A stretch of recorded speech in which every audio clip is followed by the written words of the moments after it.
La idea central de la clase de hoy es que hablemos de lo que se conoce como síndromes simpático-miméticos, que corresponde a una familia de síndromes que se conoce en la clínica habitualmente como los TOC síndromes, o sea, síndromes que producen trastornos a nivel fisiológico por exceso o pérdida de alguna sustancia dentro del organismo, ¿ya? Pero normalmente ustedes lo van a escuchar en la clínica como TOC síndromes. Los TOC síndromes corresponden a 5 categorías en particular, aunque esas entre ellas se pueden subdividir en más, ¿ya? Corresponde al síndrome colinérgico, al síndrome anticolinérgico, el síndrome adrenérgico, y aquí hay otra subcategoría, que es la intoxicación por beta bloqueantes, ¿ya? Al síndrome serotoninérgico, al síndrome hipnótico sedante, y aquí también hay dos subcategorías, que uno es el síndrome narcótico y otro es el síndrome por opioides, ¿ya?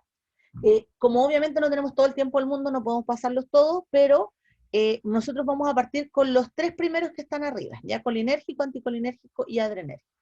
Y para eso la intención de esta clase es que tratemos de hacer una definición práctica de entendimiento, un poco de fisiopatología, un poquito de clínica y cómo lo tratamos, ¿ya? Esa es como la idea general. Vamos con el síndrome colinérgico primero. Yo tengo entendido que ustedes en farmacología tendrían que haber pasado todo lo que era la matriz colinérgica de los fármacos que uno utiliza habitualmente en la clínica, ¿ya? Y por lo tanto, ustedes tienen algún concepto, probablemente recién incipiente, pero saben cómo funciona el sistema colinérgico, tanto por fisiología como por fármaco, ¿ya? Primero, para que se hagan una idea, el síndrome colinérgico no es tan poco probable, ¿ya? Ustedes se van a topar con más de algún paciente alguna vez con un síndrome colinérgico. ¿Por qué no es tan poco probable? Por lo menos aquí en Chile no es poco probable por esto. Resulta que los síndromes colinérgicos se asocian a la intoxicación por órganos fosforados. Por lo tanto, es altamente probable que ustedes sí se topen más de una vez, estacionalmente hablando, con pacientes que tengan un grado de intoxicación, ¿ya?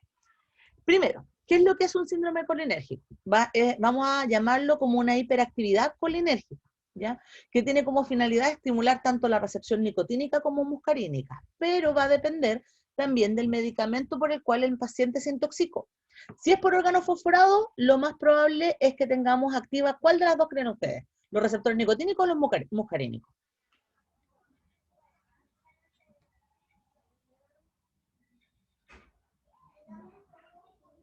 ¿Cuál creen ustedes? Muscarínicos. Los muscarínicos, exactamente. Es lo más probable. No significa que no vaya a ocurrir la hiperactividad de ambos, ¿ya? Y también va a depender de la dosis. No es lo mismo que el paciente se exponga a una baja dosis, por ejemplo, de diacinón, que es el que más se utiliza en Talca, a que el paciente se exponga a una dosis crónica por 30 años de su vida, de manera continua toda la estación, ¿ya? Pero también tenemos que considerar que va a depender del fármaco que consuma el paciente. Pues si el paciente consume tabaco y por lo tanto se intoxica con altas concentraciones de nicotina, por ejemplo, se come toda la caja de parches de nicotina, su intoxicación va a ser más bien del tipo nicotínico, ¿ya? Entonces, ¿cómo nosotros vamos a observar al paciente que está con un síndrome colinérgico? Lo vamos a ver más adelante también, pero para que ustedes se hagan una idea, es un paciente que es bien particular. De hecho, en inglés le llaman los tumbles, ¿ya? Porque viene de la, bueno, además de la sensación de tumbles, viene de la palabra donde D es diarrea, U es de orina, de urination, la M de miosis, etc. Ya es como va a tener alguna forma de aprenderse estos sintomatologías. Lo importante es que ustedes con el conocimiento de fármaco, uno puede decir al tiro, cuando el paciente tiene un síndrome colinérgico, el paciente está, ¿cómo decirlo?, secretivo, por así decirlo, secreta mucho. O sea, el paciente tiene lagrimación, tiene salivación, se orina, etcétera, ¿ya? Entonces, vamos con el síndrome colinérgico. Primero, a nivel nicotínico, ¿qué síntomas va a tener? El paciente va a estar con palidez, con taquicardia, va a estar con algún síndrome midriático, depende también de dónde, cuánto consumió y si, por ejemplo, la intoxicación fue por alguna droga o algún fármaco con acción óptica, o sea, perdón, oftálmica, ¿ya? El paciente va a estar hipertensivo, el paciente va a tener fasciculaciones musculares, ¿ya? Por otro lado, la respuesta colinérgica, si las dosis son muy altas, ya como el caso de la sobreexposición a órganos fosforados, lo que vamos a observar es que el paciente a nivel del sistema nervioso central va a tener algunos cambios bien particulares, que van desde el dolor de cabeza, ¿ya?, hasta abiertamente las alucinaciones, pasando por agresividad, agitación, ansiedad, etc. Una cosa bien particular es que si uno mira la situación general, eh, uno no es fácil descartar, o sea, hacer el descarte inmediato de otras patologías si uno no tiene claro que el paciente se ha expuesto a esta intoxicación, ¿ya? Pero sí hay un dato súper interesante, y es que el paciente, si uno se acerca al paciente, el paciente tiene un olor fuerte a ajo, ¿ya? Entonces, como una indicación de que uno dice, vamos a sospechar de colinérgico. Y después simplemente vamos a hacer tic de cada una de las probabilidades que ocurran, más la consulta de la exposición. Ahora, volviendo, Profe, dígame. pero ese olor a ajo es tanto en el nicotínico como en el muscarínico. En ambos Ya, aparece el súper, síntoma. muchas gracias. Entonces, igual es como, bueno, salvo que el paciente se haya comido 1 kilo de ajo antes, que es poco probable, el fetor a ajo y el olor sudor a ajo es un indicador probable de intoxicación, ¿ya? Ustedes, yo creo que todos han sentido el olor a ajo alguna vez en otra persona, ¿cierto? Hay por algún abuelito que se comió un par de ajos o más y tenía ese olor bien particular, ¿ya? Entonces, uno va sumando y haciendo check, ¿ya? Ahora, si el problema es el síndrome muscarínico, uno va a observar esto de la exacerbación, por así decirlo, de lo que les decía yo, del hipersecretor. O sea, si es hipersecretor, vamos a decir que es probablemente muscarínico, ¿ya? ¿Y qué otra condición tiene? Si uno mira al paciente, yo por eso les pongo un barrito y unos pies con unos barritos, porque el paciente está sludge, ¿ya? Sludge significa que está como enlentecido, como cuando uno se mete en el barro, no sé si ustedes se han caído alguna vez en el barro, pero uno queda como todo mojado, todo asustado, se mueve lento, se mueve difícil, me duele todo. Entonces, esa es como la idea. Y además la palabra sludge les sirve a ustedes para saber, del inglés o sí, obviamente, qué cosas tiene el paciente. La S es de salivación. La L es de que está lagrimeando. La U es de que tiene un trastorno urinario, está con incontinencia. De hecho, es muy notorio. El paciente con un síndrome muscarínico lo primero que hace es se orina, ¿ya? La D de defecación. La G es de trastornos gastrointestinales, particularmente el cólico, que lleva a un cuadro diarreico, y la E es que finalmente tiene un cuadro emético, ¿ya? Entonces ustedes lo único que tienen que pensar en el fondo es cuáles son los cuadros que tiene el paciente para saber, teniendo algún antecedente, como por ejemplo que es trabajador agrícola, de si está en un síndrome muscarínico, está en un síndrome nicotínico o está en un síndrome colinérgico general. Ahora, tenemos un problema con el síndrome colinérgico porque el paciente puede estar midriático y miótico, por ejemplo. Sí o sí va a estar emético, eso sí, va a estar vomitando, porque es una respuesta propia del sistema nervioso autónomo, ¿ya? Sí o sí va a tener diarrea. Y si el paciente está hipersecretor, entonces usted ahí al tiro hace la diferencia. Ah, es que lo que tengo aquí es un problema muscarínico, ¿ya? Entonces, ¿cómo tratamos ahora? ¿Qué hacemos con el paciente? Como lo más probable es que ustedes se topen con intoxicaciones por pesticidas, tenemos que ver qué hacemos con el paciente con exposición a pesticidas, ¿ya? Primero, sabemos que lo más probable es que el paciente esté hipersecretor, ¿cierto?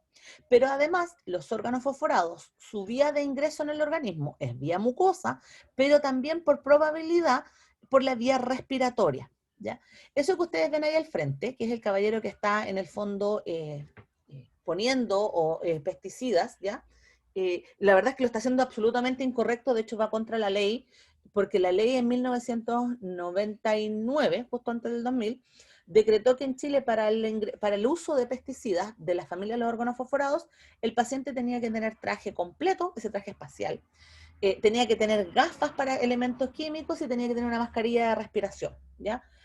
Por lo tanto, en el fondo no tenía ninguna parte de su piel tenía que tener contacto con el órgano fosforado. Pero ustedes entenderán que las empresas medianas o las empresas domésticas, primero, probablemente ni se saben la norma, pero además de eso, muchas veces se ahorran dinero porque es relativamente caro. O sea, comprarnos este trajecito blanco que después que hay que botar vale 5.000 pesos. Entonces, y si tenemos que usar muchas personas, es mucho dinero y la gente termina usando la ropa común y corriente, la cual se impregna del pesticida, ¿ya? Y finalmente, entonces, la persona va a inhalar el pesticida y no solamente va a entrar por las vías mucosas, sino que además, después de esto, si no se cambia de ropa y no se da una ducha, lo más probable es que él y su familia sigan inhalando los pesticidas, ¿ya? Así que eso va a generar que el trastorno muscarínico también se traspase ahora a la vía o la cavidad respiratoria, ¿ya? Entonces, lo que vamos a tener es una pérdida de la función de los receptores muscarínicos, van generando una respuesta respiratoria asociada a una insuficiencia respiratoria. De hecho, el uso crónico de pesticidas genera que entre los 15 y los 20 años empiece a aparecer fibrosis pulmonar, ¿ya? Producto de que la repetición del daño que se va generando a nivel respiratorio, ¿ya? Y también, si la dosis es muy alta, como pasó el año pasado en Curicó, donde un paciente se confundió con el frasco, lo estaba echando en una especie de vaso, que era un jarro en realidad, y se confundió, y ese jarro después sin lavarlo lo utilizó para tomarse una Coca-Cola, parece que fue, no sé qué fue. La cuestión es que ese jarro estaba impregnado en pesticidas y por lo tanto consumió una alta dosis por vía oral, ¿ya? Eso va a producir el estatus epiléptico, pero también puede producir alucinaciones, agresividad, trastornos de la orientación, etcétera, ¿ya? ¿Qué hacemos con el paciente? Si el paciente nos llega a urgencias, montada la respuesta colinérgica, el síndrome colinérgico, se recomienda el lavado gástrico con carbón activo a 1 gramo por kilogramo, ¿ya? Pero sí, y solo sí, dentro de las 2 a 4 primeras horas de exposición. Si el paciente se expuso a las 12 del día y les llega a las 12 de la noche, la verdad es que no se ha visto que sea realmente efectivo el lavado gástrico y en realidad podría empeorar el cuadro, ¿ya? Otra cosa importante es que si la concentración es excesiva, producto de, uno lo verifica por esto de las secreciones excesivas, y si está con insuficiencia respiratoria de uno tiene que probar con el uso de benzodiazepinas. Ya aquí hay que tirarse con las benzodiazepinas no más fuerte, porque hay que tratar de mantener estable la función del sistema nervioso central. Después nos preocupamos de lo periférico en el fondo, ¿ya? Y lo, Profe, dígame. sorry, ¿el lavado gástrico a las cuántas horas se podía hacer? Máximo 4, así exagerando, en Ya, realidad lo ideal es unas 2 horas. muchas gracias. Pero eso es solo si el paciente consumió como, por ejemplo, pesticidas por vía oral o por cualquier, por ejemplo, si lo inhaló también no tendría mucho sentido No, no hacer tiene un ningún, lavado no, gástrico. no tiene ningún sentido, pero es que Ya. por la vía inhalatoria es poco probable que les llegue Ah, ya, con un estatus montado. Les va a llegar ya, hipersecretor, les va a llegar con mucho dolor de estómago, mucho dolor de estómago. Por la vía inhalatoria suele ser mucho dolor de estómago, hipersecretor, pero consciente, funcional en el ya. fondo. Sí va a tener Muchas problemas de gracias. ventilación y hay que tratar el problema de ventilación, ¿ya? Ahora, uno nunca sabe si el paciente se quedó en una cámara de órgano fosforado y lo inhaló en grandes concentraciones, eso también les puede pasar, ¿ya? De hecho, en la temporada de verano, una recomendación clásica es que si les llega a un conjunto de personas de una misma zona poblacional, todos con trastornos gastrointestinales fuertes, sospecha de pesticidas, inmediatamente. No los manden para la casa, sospechen, ¿ya? Si es un grupo de personas, no si es una persona aislada, obviamente que con un trastorno gástrico no es relevante, pero si le llegan 10 o 15 personas de un mismo origen, ahí hay que sospechar en la época alta del cultivo de que fueron expuestos. ¿Y por qué es relevante la sospecha? Porque de esos 15, puede que los 15 queden bien, en el fondo que se recuperen con una buena ventilación, con un buen suerito, pero puede que alguno de ellos responda mal y ustedes tienen que estar ahí preparados para atender de manera adecuada, ¿ya? ¿Qué otra cosa tenemos que hacer? Si el trastorno es respiratorio y además cardiovascular, o sea, produjo un trastorno cardiovascular, lo que hay que hacer es dar el antídoto. El antídoto es atropina. ¿Por qué la atropina? Porque la atropina es un anticolinérgico, ¿ya? Aquí se da una dosis aproximada, una indicación, que es de 1 a 5 miligramos intravenoso, pero eso es una aproximación porque va a depender del estatus del paciente y cuántas veces uno tenga que repetirlo. Normalmente, si el paciente está con algún grado de conciencia, uno parte con 1 miligramo intravenoso en una infusión relativamente rápida, no tan lenta como uno esperaría, no hasta 4 horas, sino que la idea es que dentro de los 5 o 10 minutos al paciente le pasemos toda la atropina, ¿ya? En algunos casos particulares hay que utilizar otros derivados anticolinérgicos como la pralidoxima. Pero en general, aquí en Chile por lo menos con los órganos fosforados que se utilizan, con la atropina llega a buen término, ya se logra contener al paciente. ¿Por qué les digo que a veces no pasa? Porque a veces los pacientes se exponen a este que está acá al frente. El paraquat es un órgano fosforado que está absoluta y completamente prohibido hace más de 15 años en Chile, ¿ya? Es uno de los órganos fosforados más tóxicos que produce el mayor daño a nivel del sistema nervioso central, por eso se prohibió, porque dosis bajas del paraquat producía trastornos del tipo comatoso, epiléptico, etcétera. O sea, producía mucho trastorno a nivel del sistema nervioso central porque atravesaba muy bien las membranas, ¿ya? Y en ese caso no va a bastar con la atropina a bajas dosis, en ese caso hay que dar atropina dosis altas o la pralidoxina. Yo le digo, está prohibido en Chile, así que no deberían toparse con eso. Pero hace unos 3 años atrás aproximadamente, una docente de la Universidad Católica del Maule, al cual nosotros le agradecemos mucho esa información, se le ocurrió analizar los niveles de órganos fosforados en la orina de niños de San Clemente, ¿ya? En un grupo indefinido, o sea, no pertenecían a un colegio en particular, no pertenecían a una población en particular, sino que era todo agro. Y se encontró con que la orina de los niños de la población de San Clemente eran altos en paraquat. Estos niños, son todos, estamos hablando todos menores de 12 años, ninguno debería haberse visto expuesto a paraquat, porque el paraquat está prohibido hace 15 años, por lo tanto, cero posibilidades de exposición, lo cual indicaría que hay un mercado negro en Chile, o un mercado ilegal, por así decirlo, que percola paraquat a las zonas agrarias, lo cual genera que cada cierto tiempo aparezcan cuadros muy graves de intoxicación por organofosforados, ¿ya? Sí, para que ustedes estén atentos, porque uno dice, no, es que paraquat es poco probable, ¿no? Si el paciente se recupera con atropina. Existe una pequeña probabilidad de que no, ¿ya? Me cambio al opuesto ahora. ¿Qué pasa si el paciente se me intoxica con un anticolinérgico? Esto es menos probable, pero puede ocurrir, ¿ya? En los anticolinérgicos lo más probable es que sea un antagonismo muscarínico, así que por ahí va la cantidad de síntomas que vamos a tener, ¿ya? Lo más común es que sea por plantitas, ¿ya? ¿A qué me refiero con plantitas? Me refiero a la manita muscaria, que es la que ustedes ven ahí arriba, que es el honguito, la seta de los pitufos, ¿ya? La seta de los pitufos contiene muchas toxinas, dentro de ellos la amanotoxina y la falotoxina, que además de ser hepatotóxicas, son anticolinérgicas. Por lo tanto, si el paciente se pasa en la dosis, generalmente estas se usan como con fines recreativos, como drogas alucinógenas. Entonces, si el paciente se pasa de la dosis de la CMT, la concentración mínima tóxica, lo más probable es que aparezca con un síndrome anticolinérgico y con una insuficiencia hepática juntas. Entonces ahí uno dice al tiro, ya sé de lo que estamos hablando, ¿ya? Pero eso es poco probable, por lo menos acá en Talca, ¿ya?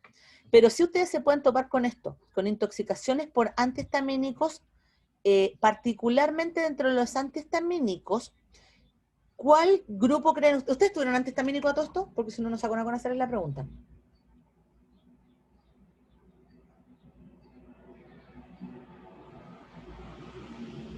¿Tuvieron clases de antihistamínicos? Ya digan al tiro si sí o si no, si no importa. Si no es pecado. Creo que no, profe. Ya, si no se lo recuerdan es porque no. Ya, yo les cuento así, muy grosso modo. Bueno, los antihistamínicos obviamente son para el tratamiento de las alergias, ¿ya? O sea, para la liberación de la histamina por parte de los mastocitos. Y bloquean el receptor de histamina. Yo les comento así muy grosso modo que existen dos como familias que son por temporalidad en el fondo, que son los antihistamínicos de primera generación y los de segunda generación, ¿ya? Los antihistamínicos de primera generación, que es donde está la difenindramina, el dimenindrenato y la clorfenamina, que probablemente ustedes sí conocen a la clorfenamina, se llaman de primera generación porque son más antiguos, son más conocidos, pero atraviesan la barrera hematoencefálica.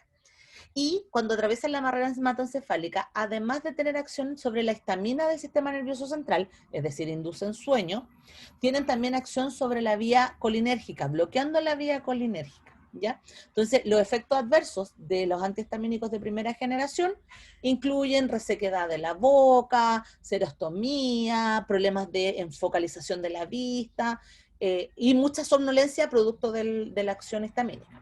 Los de segunda generación, como estos que están aquí, que es la cetiricina, se llaman de segunda generación porque son más específicos para el receptor de histamina, pero además atraviesan muy mal la barrera hematoencefálica. Entonces, a bajas dosis, la probabilidad de intoxicación por los antihistamínicos de segunda generación es muy baja, muy poco probable, ¿ya? O sea, el paciente se puede comer la caja completa de cetiricina, o de levocetiricina, o de loratadina, y la probabilidad de que se intoxique es casi nula.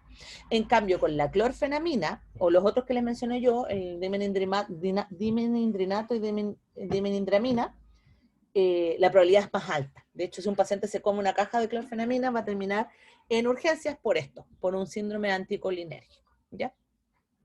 Igual el tema, igual el entretenido de la histamina. Pero ahí, si quieren, si ustedes quieren, también, chicos, yo les puedo dejar clasecitas mías. Ustedes me avisan qué clase quieren, yo les puedo subir ahí los PDF, ¿ya? Entonces, ¿por qué les menciono esto? Porque la probabilidad de intoxicación con la que ustedes se van a topar es esto: niños pequeños que se consumen los antihistamínicos del adulto y pacientes con Parkinson donde los antiparkinsonianos, como tienen acción sobre la vía dopaminérgica, ¿ya? También generan una activación de la vía que es colinérgica dependiente de dopamina, ¿ya?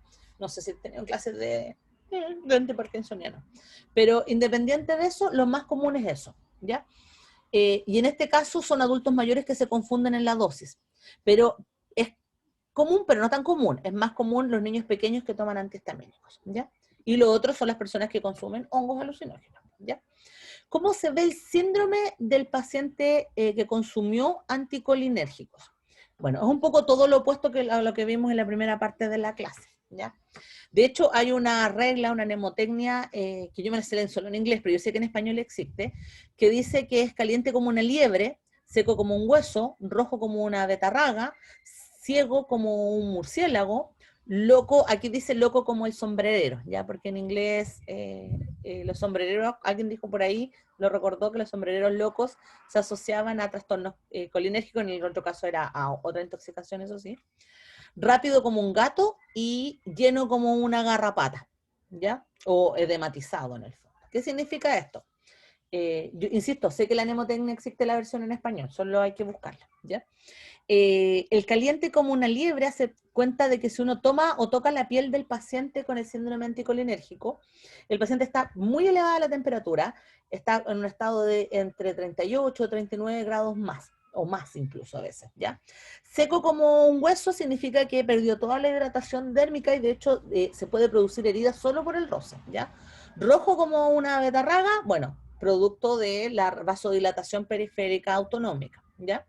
Ciego como un murciélago, porque miren cómo está el ojo del paciente con actividad midriática, ¿ya? Loco como el sombrerero por cómo va a estar el paciente, ¿ya? O sea, con el fondo, cómo reacciona. El paciente está agitado, está delirante, se mueve mucho, cuesta mucho contenerlo, etcétera, ¿ya? Bueno, el rápido como el gato es por lo mismo, por el movimiento exagerado, pero también por la taquicardia cardíaca, la taquicardia, obvio, del corazón, donde se va a producir síndromes arritmogénicos, ¿ya?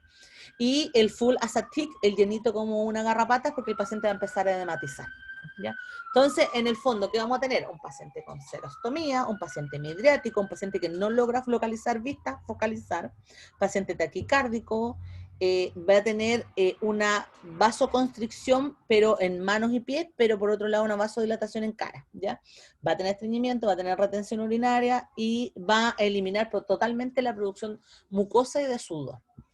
¿Qué hacemos con este paciente ahora? ¿Qué hacemos con el paciente? ¿Ya? Como el paciente está mad, o sea, está loco, lo primero que tenemos que hacer es controlar la respuesta del sistema nervioso central. Así que, ¿qué es lo que hay que hacer? Benzodiazepinas, hay que sedarle, que hay que dar harto, a alta concentración, ¿ya? ¿Por qué además se da con benzodiazepinas? Porque las benzodiazepinas son miorelajantes, ¿ya? Dentro de las benzodiazepinas miorelajantes hay un grupito particular que además tiene muy buena actividad sobre el bloqueo de la exacerbación de los canales, o sea, de la exacerbación de la respuesta del sodio producto de la hiperexcitabilidad, todo esto mediado por GABA, ¿ya? Y por lo tanto son muy útiles para las convulsiones, ya me refiero a el clonazepam, el diazepam y el lorazepam, ¿ya? Esas tres son muy útiles para esto, ¿ya? El hecho de que yo disminuya la motilidad corporal y que disminuya la respuesta muscular va a generar que yo disminuya la probabilidad de que haya desgaste de ATP y por lo tanto voy a hacer que caiga la hipertermia del paciente, ¿ya? Y por otro lado, al inhibir, o sea, al producir una caída de los niveles de ATP, voy a disminuir la probabilidad de que mi paciente haga rhabdomiólisis, ¿ya? Y también disminuir la agitación. ¿Qué es lo otro que tengo que dar? Como el paciente está en un estado taquiarrítmico, voy a tener que pensar en administrar sodio, pero vamos a partir con sodio en bajas dosis para ir viendo cómo el paciente va mejorando la actividad cardiovascular, ¿ya? ¿Por qué bajas dosis? Porque tampoco quiero cambiarle el pH de manera brusca, ¿ya?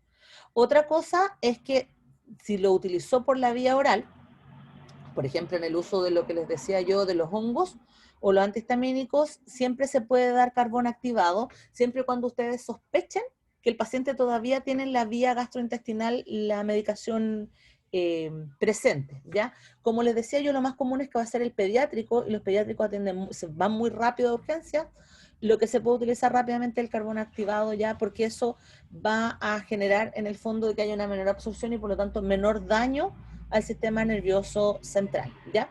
Si el paciente está en un estado delirante o está en un estado convulsivo, entonces, o con movilidad, con una hipertermia, con mucha motilidad muscular, entonces hay que aplicar antídotos, ¿ya? Y el antídoto es la fisostigmina, que como es todo un anticolinérgico, la fisostigmina es el colinérgico, o sea, hace la acción opuesta, ¿ya?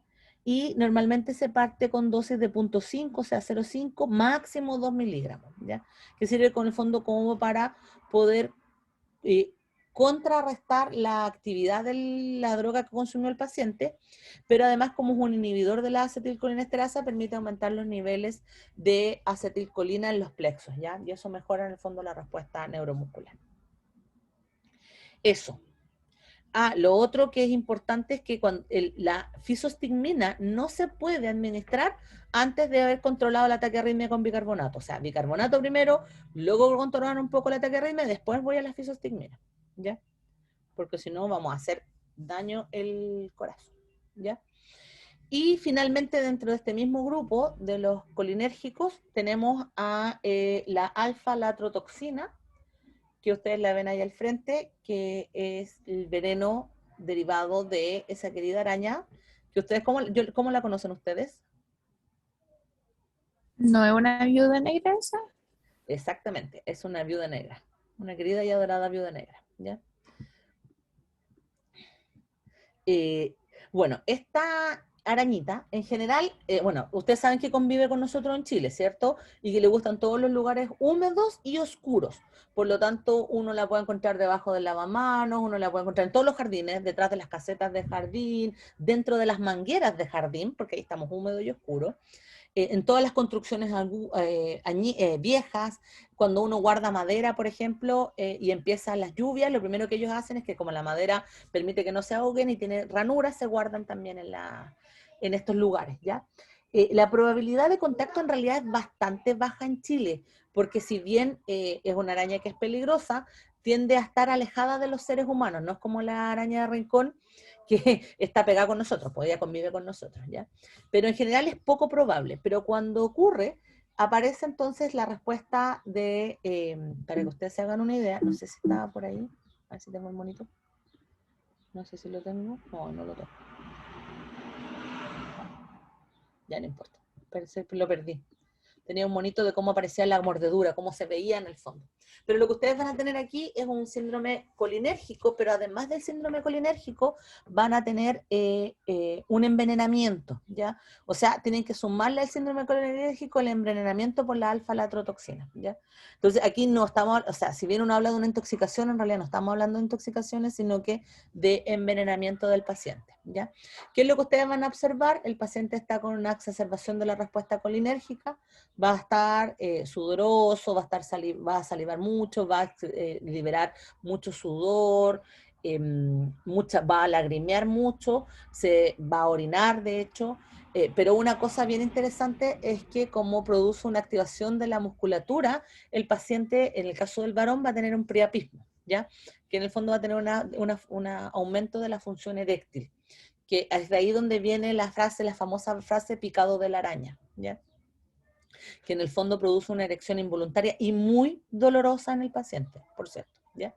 Entonces, con todo lo que acabamos de ver, para ir cerrando el capítulo, ¿cómo creen ustedes que deberíamos tratar a un pacientito, pensemos en un pediátrico, pacientito que llegó con una mordedura de esta araña? ¿Qué hacemos?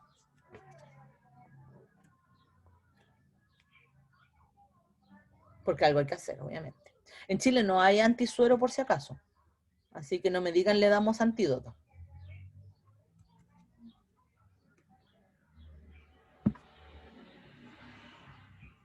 Voy a parar el renú. Vamos ahora con los síndromes adrenérgicos. ¿Qué pasa si el paciente consume algún medicamento en altas concentraciones que activa la vía adrenérgica, ya sea alfa 1, alfa 2, beta 1, beta 2, ¿ya? Yo les diría que lo más común aquí que uno debería toparse son con el uso de adrenérgico directo, ¿cierto? pero la verdad es que los pacientes no tienen acceso a la adrenalina o a la noradrenalina de manera habitual, al menos que sean pacientes que hagan shock anafiláctico de manera habitual, y ellos en general son súper precavidos con sus plumas. Así que uno no se topa con pacientes que se intoxiquen con medicamentos de la vía adrenalina, noradrenalina, dobutamina, porque no tienen el acceso o porque son muy cuidadosos, ¿ya? Tampoco con los pacientes que consumen salbutamol, porque el salbutamol se da, acuérdense, inhalatorio, y la dosis inhalatoria es mucho menor que la dosis oral. Ahora, si el paciente tuviera dosis oral, ahí sí hay un riesgo grave de intoxicación por adrenérgicos. ¿Con quién sí nos topamos y sí van a llegar a la urgencia? Estos pacientes, los que se meten shot de cafeína, consumen varios derivados de cafeína diferentes de estas bebidas energéticas, pastillas de cafeína, etcétera, y después más encima se lo toman todo con una Coca-Cola. Esos pacientes sí van a llegar con el síndrome adrenérgico. Todos los pacientes que en el fondo se desestabilizan por la cocaína, los pacientes que consumen efedrina y pseudoefedrina, ¿ya? Se toman el Nastisol es un fármaco anticatarral que sirve para mejorar la ventilación, ¿cierto? Y despejar la vía respiratoria alta. Bueno, hay pacientes que lo usan con fines recreativos y se va a tomar el Nastisol y se va a tomar 30 Nastisoles juntos, ¿ya? O bien consiguen efedrina en el mercado. Los pacientes que toman LSD, los pacientes que consumen metilfenidato y modafinilo en dosis mayores a la tolerable por su cuerpo, ¿ya? Y a los pacientes que consumen teofilina cuando están en tratamiento antiasmático grave, donde es muy difícil hacer una dosis terapéutica adecuada. Ya pasa que de repente se pasa la dosis sin darse cuenta. Entonces estamos hablando en realidad de drogas que se usan, o sea, fármacos que se utilizan como psicomotores y estimulantes. Eso es lo que ustedes se van a topar en la clínica, ¿ya? Aunque también están los descongestionantes. ¿Qué es lo que vamos a tener? A grosso modo, los fármacos adrenérgicos van a aumentar la matriz adrenérgica en el espacio intersináptico, ¿cierto? Dentro de ellos va a depender del fármaco lo que vamos a encontrar. Algunos, como la cocaína, van a aumentar la cantidad de vesículas que hay dando vuelta. Otros van a aumentar el tiempo en que el neurotransmisor esté en el espacio. Otros van a disminuir la recepción postsináptica, aumentando en el fondo la respuesta en este lugar, etc. Va a depender mucho del fármaco el efecto que vamos a tener. Ahora, en general, a nivel del sistema nervioso central, lo que vamos a tener es que el paciente está eufórico, está paranoide y está hipertérmico, ¿ya? Por la crisis adrenérgica.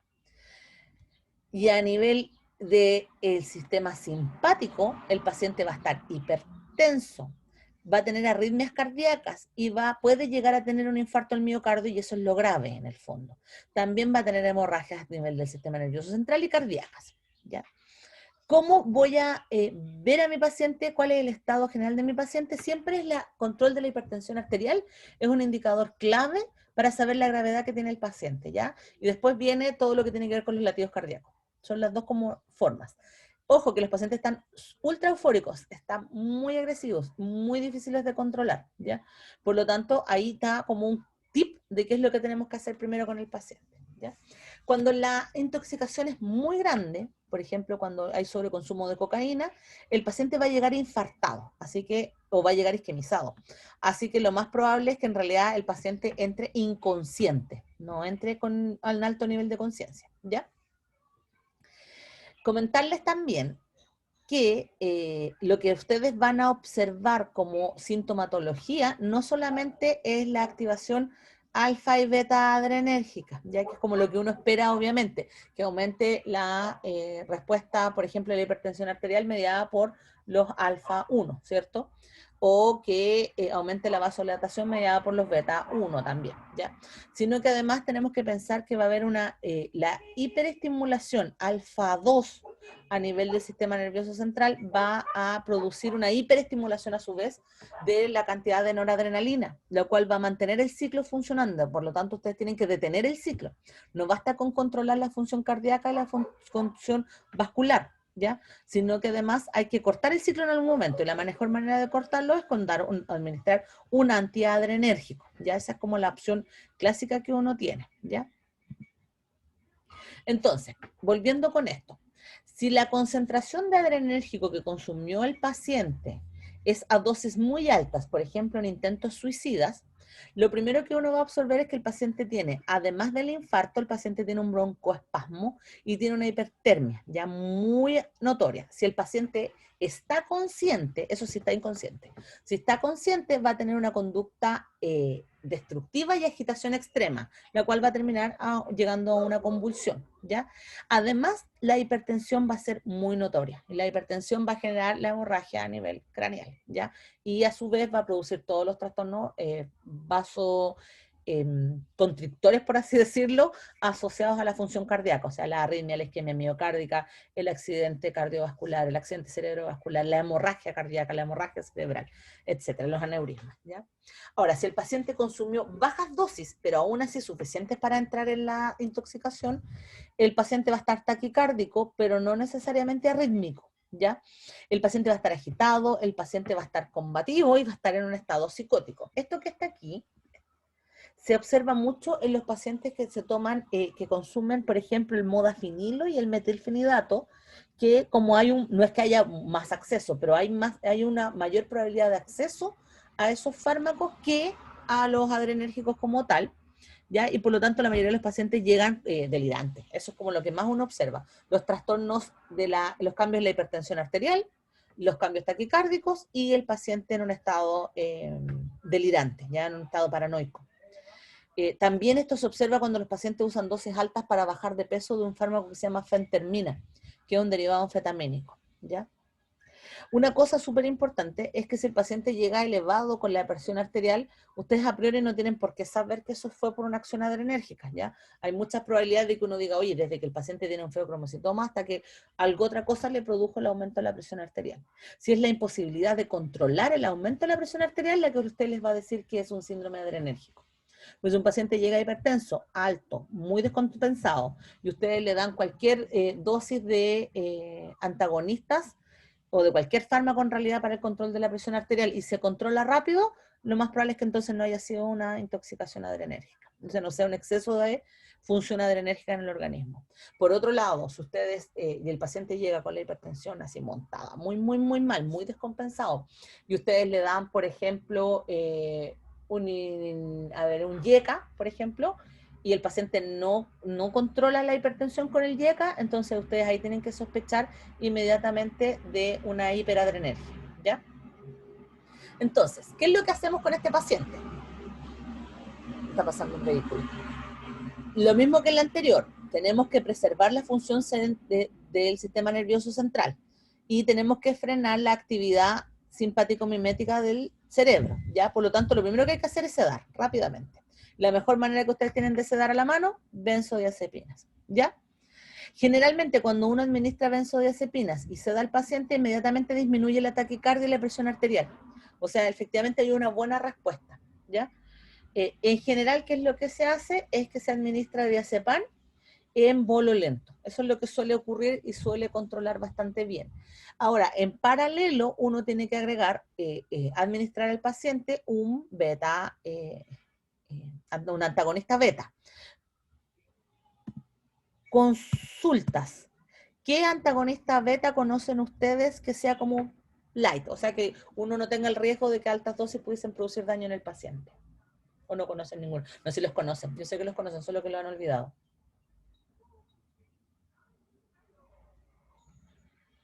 ¿Qué beta bloqueante ustedes conocen?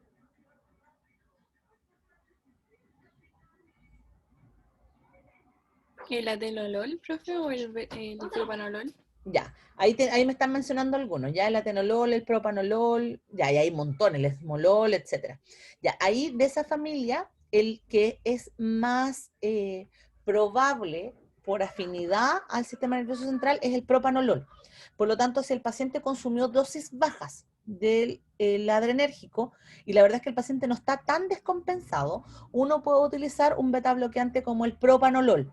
¿Por qué? Porque el propanolol les va a asegurar que va a controlar la crisis sistémica adrenérgica, pero además va a controlar la crisis del sistema nervioso central y va a disminuir la probabilidad de edema, que ese es el riesgo que hay, y de hemorragia central, ¿ya?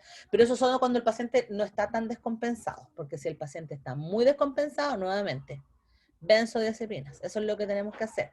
Para los trastornos arritmogénicos, nuevamente, bicarbonatos, eso es lo que ustedes se topan.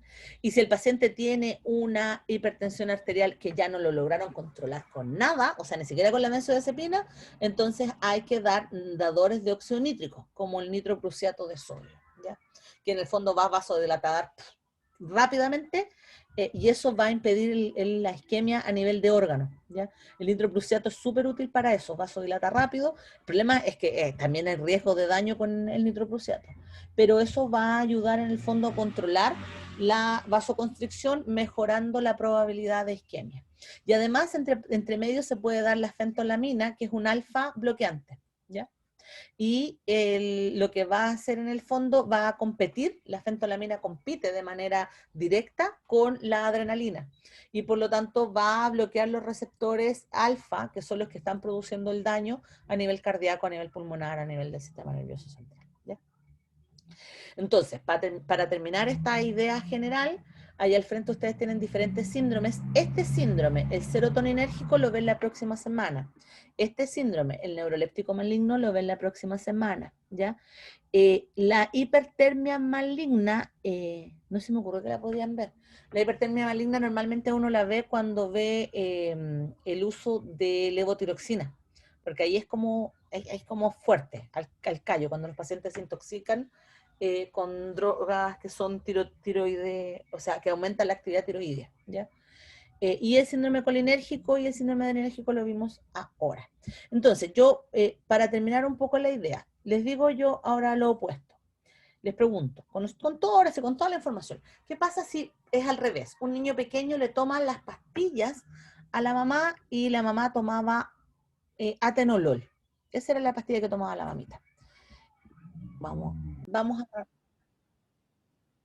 Ya, entonces, en el contexto de la intoxicación por antidiabéticos, vamos a tener en cuenta que, primero, la probabilidad de intoxicación es súper baja, ya partamos por esa base, pero tenemos que tener algunas consideraciones. Primero, paciente pediátrico que consume metformina, ¿ya? Ahí podemos entrar en intoxicación. Paciente adulto mayor con algún grado de pérdida de memoria o demenciado, que también consuma metformina, pero más aún, paciente adulto mayor al cual no se le ha quitado la sulfonilurea. Normalmente en la norma actualizada dice que a los pacientes adultos mayores lo ideal es retirarle la sulfonilurea por el riesgo de caída, ¿ya? Pero además hay otros riesgos, que es los que vamos a ver ahora, y es aquí donde tenemos que tener en consideración, ¿ya? Existen otros medicamentos que tienden a producir intoxicaciones en otros países, pero la verdad es que aquí en Chile es súper poco probable. Aquí en Chile nuestro gran punto donde nosotros nos vamos a topar y que tenemos que tratar al paciente intoxicado va a ser la intoxicación por metformina y la intoxicación por sulfonilurea, ¿ya? No me voy a meter en el tema de la insulina porque en realidad la insulina, la probabilidad de que un paciente se sobreexponga a la insulina, lo que va a ocurrir es que va a haber una hipoglicemia grave, muy grave, que va a terminar en una urgencia, y ahí hay dos situaciones particularmente probables que uno tiene que hacer: o logra controlar la glicemia o simplemente el paciente termina en muerte, ¿ya? Así que nosotros no nos metemos mucho con la insulina, pero sí con los fármacos, ¿ya? ¿Qué pasa con mi paciente? Primero, hay que tener en consideración de que la metformina es un normoglicemiante, ¿ya? A diferencia de las sulfonilureas, que son unos hipoglicemiantes. Ambos son utilizados mucho aquí en Chile, ¿ya? De hecho, existe una dosificación de una mezcla de ambos, ¿ya? Que es la glibenclamida metformina, ¿ya? Por lo tanto, muchos de sus pacientes adultos van a estar consumiendo glibenclamida metformina, ¿ya? Lo otro importante es que se ha visto que la mezcla de ambos es muy útil para aumentar la probabilidad de la reducción de la hemoglobina glicosilada. Uno de los temas centrales o ejes centrales del tratamiento de la diabetes es que uno pueda controlar de manera adecuada la hemoglobina glicosilada del paciente, ¿cierto? Para evitar los trastornos crónicos. Entonces se ha visto que ambas por sí solas disminuyen aproximadamente entre 1 al 2% el índice de hemoglobina glicosilada de mi paciente. Pero cuando las dos juntas, hay una sinergia importante, yo puedo disminuir hasta un 3 o un 4%. O sea, puedo hacer que un paciente que tiene una hemoglobina de 10, que es muy grave, pase a tener una hemoglobina de 7, por ejemplo, de 6, algo. ¿Ya? Así que como medicación sinérgica es muy buena. Lo otro es que también hay que considerar los efectos que ambas tienen, y aquí es donde vamos a hacer la diferencia. ¿Ya? No, la insulina la voy a dejar un ratito de lado, ¿ya? Primero, ¿qué medicación le doy al paciente? ¿Yo quiero controlar la glicemia o tengo que hacer una hipoglicemia? ¿Ya? ¿Por qué es importante considerar esto? Por lo que les decía yo, el adulto mayor y el paciente pediátrico. Nosotros tenemos pacientes pediátricos que requieren bajar los niveles de glicemia, pero en general en el niño y en la embarazada se va a tratar de utilizar fármacos normoglicemiantes para evitar esto, el riesgo de hipoglicemia, ¿ya? En el adulto mayor, en el niño pequeño y en la paciente embarazada. ¿Ya? ¿Cuáles son las personas que tienen mayores riesgos de hacer hipoglicemia y por lo tanto intoxicarse de manera más fácil y producir daños en el fondo que terminan en urgencia? Lo que les decía yo, pacientes con edad avanzada, los pacientes que consumen alcohol, pacientes con desnutrición o trastornos nutricionales graves, pacientes con insuficiencia hepática, insuficiencia renal y los pacientes polifarmacia, ¿ya? ¿Qué es lo que nosotros vamos a observar? Me voy a saltar también esto porque la verdad es que no quiero dar más vueltas al asunto. ¿Qué es lo que observa uno cuando el paciente se intoxica? Con metformina y con glibenclamida, ¿ya? Así que vamos a hacer la diferencia. Primero, lo que vamos a observar es que si el paciente está con una hipoglicemia, recordando que la glibenclamida produce una mayor probabilidad de hipoglicemia, ¿ya? O sea, es más probable la intoxicación dañina con glibenclamida, una sulfonilurea, que con la metformina, pero eso no quita que la metformina no produzca esto, ¿ya? Lo primero que vamos a observar es la caída de la glicemia a nivel neuronal. Por lo tanto, el paciente va a estar con una agitación, con convulsiones, o sea, con confusiones, con temblores, con sudoración y con sensación de muerte, va a tener mucha debilidad, ¿ya? Si esto se mantiene en el tiempo, la caída de la glucosa va a llegar a tener convulsión y depresión respiratoria. Por lo tanto, lo primero que uno tiene que hacer o corregir cuando el paciente se ha intoxicado con los antidiabéticos es corregir la glicemia. Ya es lo primero que hay que hacer. Además, la hipoglucemia, junto con lo anterior, va a producir taquicardia, trastornos hipertensivos, resequedad en la boca y, además de todo lo anterior, acidosis metabólica. Por lo tanto, este es otro tema que tengo que corregir, la acidosis metabólica. Si el paciente es controlado rápidamente, la mayor probabilidad es que el paciente en el fondo, dentro de las primeras 24 horas, se le pueda dar el alta sin problema. El punto está en que si no es controlado rápidamente, o sea, en el fondo, ya sea porque cuando se dio aviso la ambulancia no llegó o porque vivía solo el adulto mayor, por ejemplo, las complicaciones por la caída de la glicemia van a producir daño permanente a nivel neurológico. Y además, la acidosis metabólica va a producir daño permanente a nivel cardiovascular. Eso en el caso de que no haya muerte por hipoglicemia, ¿ya? Vamos con las sulfonilureas primero. ¿Ya? Solo a modo de resumen, yo imagino que ustedes, si no lo recordarán ahora, pero las sulfonilureas, particularmente la glibenclamida, lo que hace es que se une a los canales de potasio que están en la célula beta pancreática, ¿ya? Y lo que hacen es que emulan en el fondo o producen una actividad tipo agonista del ATP. Nosotros lo que normalmente tenemos es que cuando uno consume glucosa, la glucosa entra en cantidades X molares a la célula beta pancreática, lo cual activa la glicólisis activa el ciclo de Krebs, y el ciclo de Krebs a su vez activa la cadena transportadora de electrones, ¿ya? Eso genera ATP, por lo tanto, a más glucosa uno consume, mayor glicólisis, mayor ATP. El aumento de ATP dentro de la célula beta pancreática activa a este canal, que es el canal de potasio dependiente de ATP.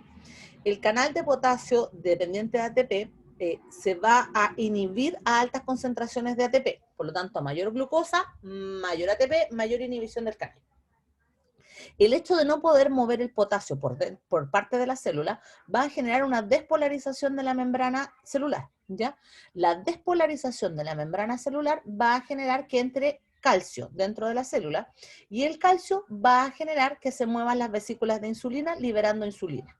Por lo tanto, a X cantidad de glucosa se va a producir X cantidad de ATP, X inhibición de la bomba, despolarización de la membrana, liberación, ingreso de calcio, y el ingreso de calcio va a mover X cantidad de insulina. Eso es lo que nosotros tenemos.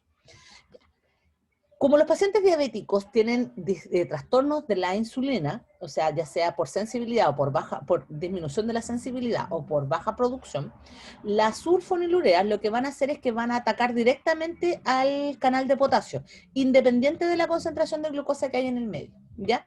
Y por lo tanto van a producir la despolarización de las beta pancreáticas, lo cual va a generar un influjo rápido de calcio y una salida masiva de insulina. Entonces vamos a decir que las sulfonilureas son secretagogos, porque estimulan la secreción de insulina, ¿ya? Entonces eso es lo primero que hay que saber, porque por ahí viene el asunto de la intoxicación.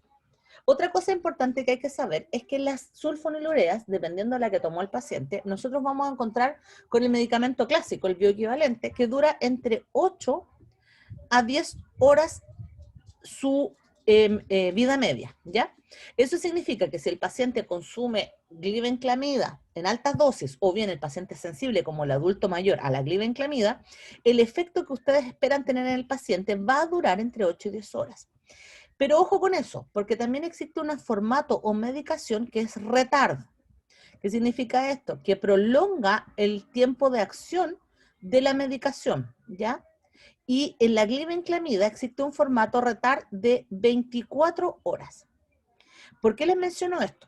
Porque si ustedes saben cuál medicamento tomó el paciente cuando se intoxicó, ustedes saben si después de las 8 horas, cuando lograron controlar, el paciente se le puede dar el alta. Sí, y solo si se utilizan bioequivalentes. Pero si el paciente consumió un retard, no se puede dar el alta antes de las 24 horas. ¿Por qué? Porque el paciente va a seguir absorbiendo la sulfonilurea por hasta 24 horas. Por lo tanto, puede generar una nueva hipoglicemia, aunque ustedes ya la hayan controlado, ¿ya? Eso en el caso de la glibenclamida. La mayoría de los pacientes con los que ustedes se van a topar consumen glibenclamida. Pero si los pacientes consumieran otro, como por ejemplo la glimepirida, ustedes lo que tendrían que hacer es sacar la relación si es retard o no, o cuántas horas está disponible en el organismo del paciente, ¿ya? Otra cosa súper importante, se metabolizan a nivel hepático y se eliminan a nivel renal. Y este es un tip súper importante, porque si el paciente tiene una muy buena función renal, lo más probable es que con que ustedes controlen la hipoglicemia, el paciente solito va a eliminar la medicación, ¿ya? Si el paciente tiene una mala función renal, entonces hay que pensar en la hemodiálisis, ¿ya? Bueno, ya le había dicho eso de las 24 horas, lo acabo de decir. Vamos entonces, ¿qué es lo que tenemos que hacer? No sé si tengo... Ahí sí. ¿Qué es lo que tenemos que hacer? Primero, llega el paciente intoxicado con sulfonilurea. ¿Cómo lo saben? Por la hipoglicemia, ¿cierto? ¿Qué es lo primero que hay que administrar? Tratar de eliminar la sulfonilurea que está en el tracto gastrointestinal. ¿Cómo se hace eso? Se utiliza carbón activo, lo mismo que la vez anterior que les mencioné, siempre y cuando sea entre las 2 y las 4 horas post ingesta. Si no, se pierde eficacia. ¿Qué otra cosa tengo que hacer? Ver si puedo aumentar la digestión, en el fondo hace el movimiento anal, o sea que el paciente elimine lo que quedó restante en el tracto a través de la diarrea. ¿Cómo lo podemos hacer? Con una dosis un poco más alta de leche de magnesio, ¿ya? Se puede hacer, no hay problema. Eso para limpiar el sistema gastrointestinal, pero todavía tenemos problemas a nivel interno. ¿Cómo tratamos la hipoglicemia? La hipoglicemia se trata con un bolo, y literal y de verdad, con un bolo de azúcar, una jeringa de azúcar, ¿ya? Generalmente se administran valores que van dependiendo de la función glicémica del paciente, ¿ya? Lo ideal es que uno tiene que llegar a valores sobre 80. Les comento al tiro que cuando uno pone un bolo de glicemia, el paciente se les va a poner hiperglicémico, ¿ya? Así que hay que tener ojo ahí con el control. Hay que ponerle al tiro suerito, cosa que la hiperglicemia se vaya controlando de manera natural y no tener que poner insulina para producir en el fondo un equilibrio entre la glucosa y los niveles de insulina. La idea no es llegar a eso.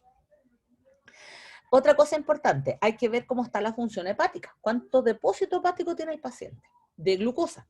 Porque tienen que considerar que nosotros tenemos que estimular la gluconeogénesis del paciente.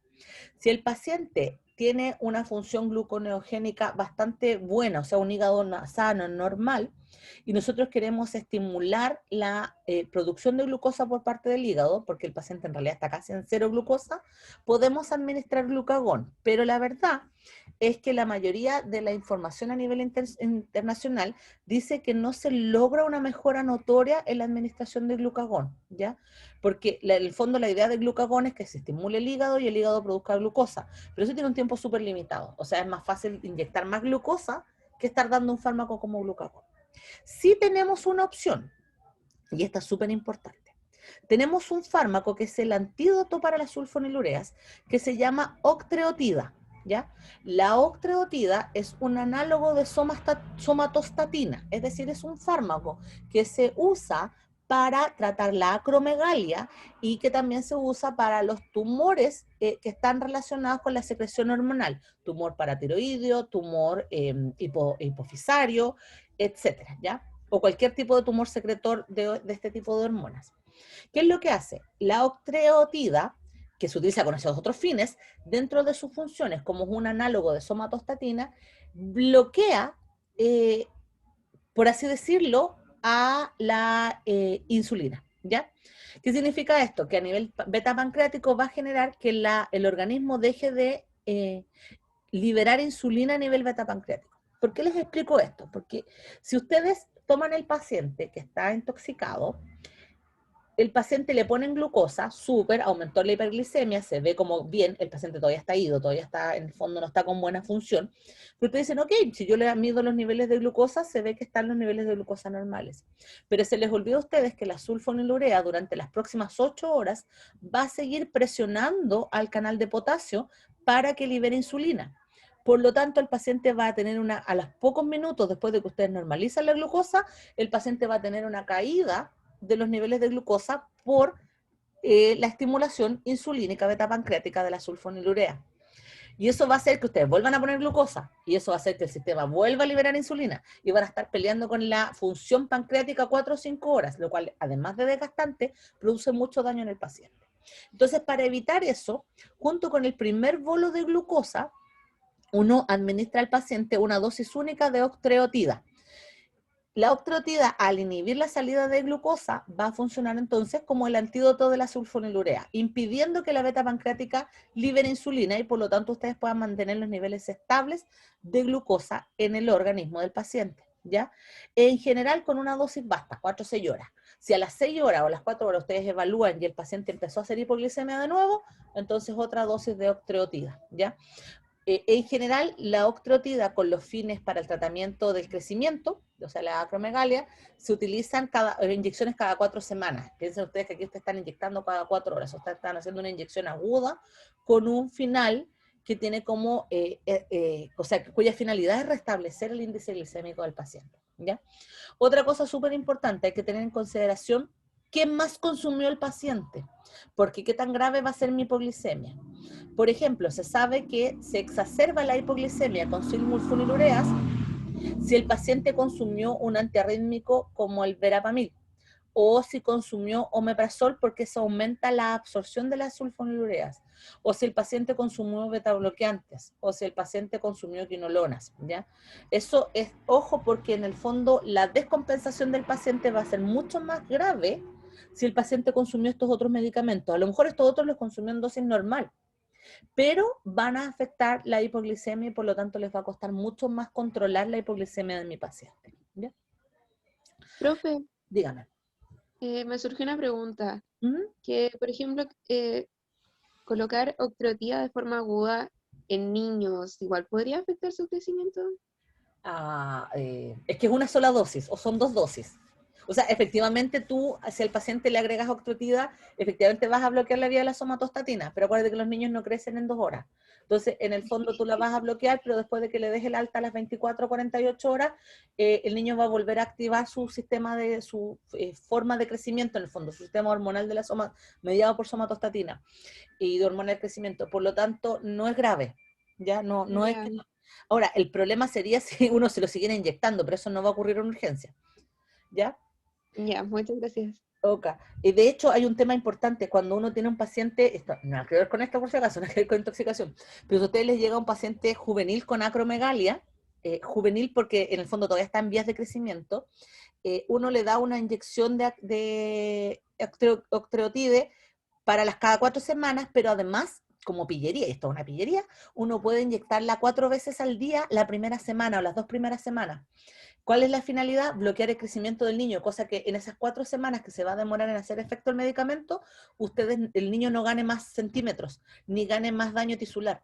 Entonces, ese es como un tips que se usa mucho, es dar al principio dosis agudas igual, detener el crecimiento. Ahora, con la detención con 2 dosis no va a pasar nada, pero si ustedes lo detienen ya por 2 semanas, le van a mejorar la situación al pequeño. O sea, es una alternativa que se hace. Y lo mismo en los pacientes que tienen cánceres muy agresivos, secretores, también se puede dar se puede dar cada 6 horas, para que ustedes se hagan una idea.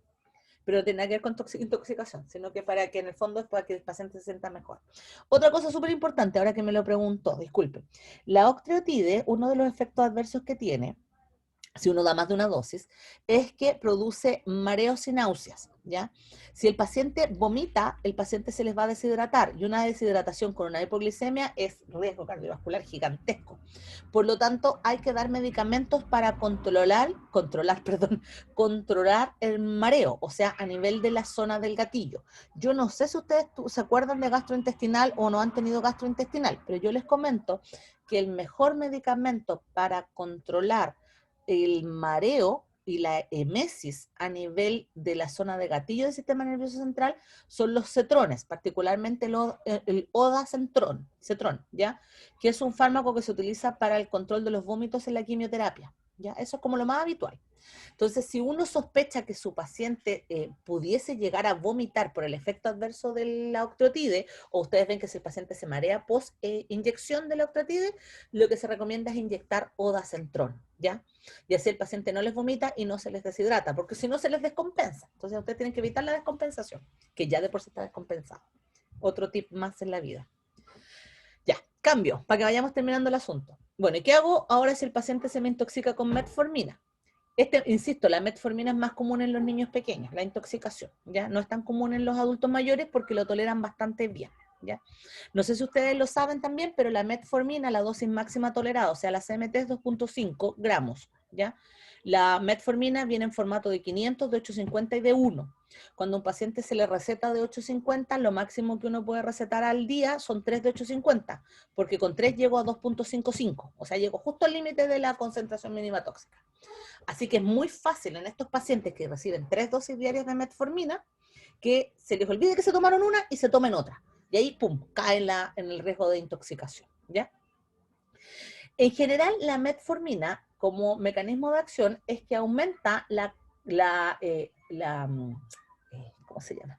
La cantidad de canales de glucosa en tejido periférico, particularmente en el hígado, en el tejido adiposo y en el músculo, lo cual genera que la glucosa que está dando vuelta en el sistémico entre a nivel de los tejidos y sea gastada en el tejido, ¿ya? Es súper efectiva en esa función de normoglicar, ¿ya? O sea, producir una normoglicemia.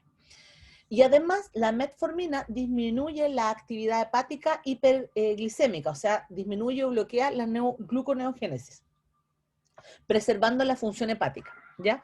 Eso genera la suma de ambos, la preservación de la función hepática, más la inhibición de más la consumo de glucosa periférico, produce una inhibición de la resistencia a la insulina, o sea, hace que los pacientes con bajas dosis de insulina puedan absorber de mejor manera la glucosa, ¿ya? Y por lo tanto se dice que es un fármaco euglicemiante o normoglicemiante o en su defecto antihiperglicemiante, ¿ya? Otra cosa importante es que la metformina se demora aproximadamente en hacer su clearance a las 5 horas, pero también existen los LTs y los retardos. Y aquí hay todo tipo de retardos, de 12 horas, 24 horas, entonces también hay que tener en consideración qué medicación tomó el paciente, por cuánto tiempo tengo que estarlo vigilando, ¿ya? Otra cosa súper importante es que no se une a proteínas plasmáticas, por lo tanto, hay que siempre evaluar en el caso de intoxicación la hemodiálisis como alternativa, porque no voy a tener cómo controlar los niveles de metformina si no tengo como las proteínas plasmáticas ayudándome, ¿ya? Y la cosa más importante de todas es que la metformina, ya de por sí a dosis terapéuticas, aumenta el riesgo de acidosis láctica. ¿Por qué lo aumenta? Porque como el organismo ya no produce neoglucogénesis, el lactato que se produce en el organismo aumenta en concentraciones considerables a nivel sistémico. Ahora, en un paciente normal eso da lo mismo porque eso se elimina por vía hepática y por vía fecal. Pero en el caso de estos pacientes más sensibles o que aumentaron levemente la dosis, va a generar que el lactato circulante aumente la probabilidad de acidosis láctica y va a llegar a valores incluso de 6.8, 6.9 de pH, ¿ya? Eso es muy grave y casi incompatible. Entonces, ¿qué es lo primero que uno tiene que hacer cuando el paciente llega intoxicado por metformina? Por un lado, la probabilidad de hipoglicemia es baja, así que si bien tengo que controlar la glicemia, aquí yo no voy a dar un bolo glucémico, aquí yo voy a poner suerito glucosado, ¿ya? Pero no un bolo porque no es necesario, no hay riesgo. Pero sí voy a evaluar la función cardiovascular por la acidosis, ¿ya? Entonces, lo primero, evaluar función cardiovascular. Lo segundo, al tiro sobre la misma, hacer el análisis de pH y de creatinina para ver cómo está el riñón y para ver cómo está los índices acidóticos. Si el paciente tiene un pH inferior a 7,1, inmediatamente hay que administrar bicarbonato sódico para corregirlo. El problema está que la administración de bicarbonato rápido produce un aumento del sodio, en el fondo de la anatremia de mi paciente. Y el paciente ya está complicado a nivel cardiovascular, por lo tanto la anatremia va a llevar a una hipertensión y un trastorno de la conducción cardíaca. Eso significa que tienen que evaluar qué tipo de suero van a administrar con el paciente. En algunos lugares uno puede dar solución de diálisis sin sodio, ¿ya? Cosa de que el sodio administrado sea solo el bicarbonato. En otros casos hay que evaluar la anatremia de manera directa, minuto a minuto en el fondo, para ver que no se produzca más trastorno cardiovascular. Si la anatremia se eleva mucho por sobre los 150, entonces hay que hemodializar sí o sí, no hay ninguna alternativa. Entonces, si se fijan, la intoxicación por metformina es muy rara que ocurra, pero cuando ocurre, el riesgo de mortalidad es muy alto, porque es muy difícil de corregir de manera adecuada la acidosis láctica, ¿ya? Aquí la octreotide no les va a servir para nada. ¿Por qué no les sirve para nada?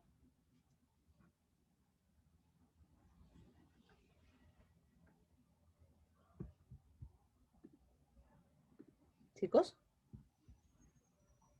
¿por qué la octreotide aquí no sirve para nada? ¿No sirve como antídoto de metformina?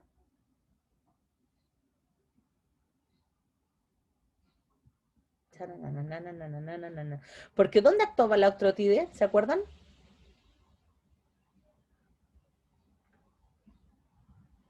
Ya, pues no me decepcionen.